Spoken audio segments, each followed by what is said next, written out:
আমরা শুনেছিলাম ৭৫-এ ১৫ই আগস্ট সারা বাংলাদেশে মিষ্টি শর্ট পড়ে গেছিল। এটা আমরা ইতিহাসের মাধ্যমে জানতে পারছি, কিন্তু এটা আমরা চাক্ষুষ প্রমাণ। আমি নিজেই মিষ্টির দোকানে লোক পাঠাই, সন্ধ্যার পর ওই দোকানে আর মিষ্টি পাওয়া যায় নাই। আসলে জুলাই আমরা বিক্রি করি না, জুলাইয়ের চেতনা আমরা ধারণ করি।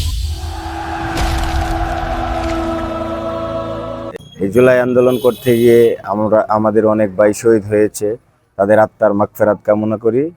এখনো যারা দুর্বিষহ জীবনযাপন করতেছে তাদের সুস্থতা কামনা করি। জুলাই আন্দোলন করতে গিয়ে আমাদের অনেক বেগ পোহাতে হয়েছে। জুলাই আন্দোলন আনুষ্ঠানিকভাবে আমরা দলীয়ভাবে ১৭ জুলাই থেকে রাজপথে নামি। জুলাই আন্দোলনের শুরু থেকে আমাদের অকুণ্ঠ সমর্থন জুলাই যোদ্ধাদের প্রতি ছিল। সাধারণ শিক্ষার্থীদের সাথে আমাদের যোগাযোগ ছিল, তাদের সাথে যোগাযোগের মাধ্যমে যেভাবে তাদেরকে সহযোগিতা করা যায় আমরা সেভাবেই সহযোগিতা করে গেছি। ১৭ তারিখ আমাদের কেন্দ্র ঘোষিত প্রোগ্রাম আসে।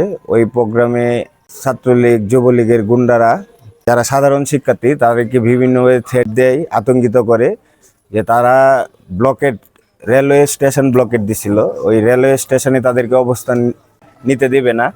ওই দিন আমরা আমাদের দলীয় প্রোগ্রাম শেষ করে পুরান থানা শহরে আমাদের প্রোগ্রাম শেষ করে সাধারণ শিক্ষার্থীরা আমাদের কাছে আসে যে ভাই আমরা এই ভীতি সন্ত্রস্ত অবস্থায় আমাদের কাছে আসে।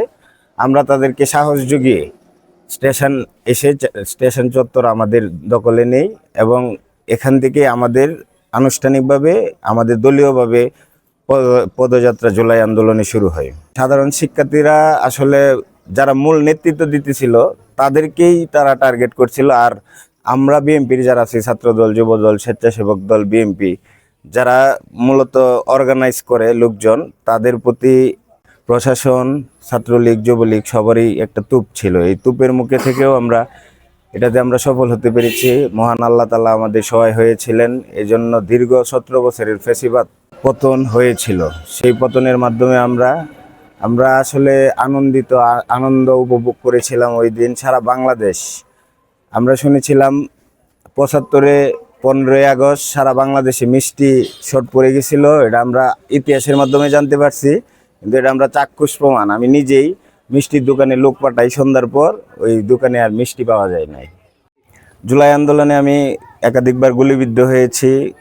আমাকে আমার ছোট ভাইরা লুকিয়ে আমাকে চিকিৎসা দিয়েছে। সেই ছোট ভাইয়ের নাম বলা যাবে না, তার চাকরির সমস্যা হতে পারে ভবিষ্যতে, তার জন্য আমি তার নামটা বললাম না। তার প্রতি আমি বিশেষভাবে কৃতজ্ঞ। জুলাই আমরা বিক্রি করি না, জুলাইয়ের চেতনা আমরা ধারণ করি।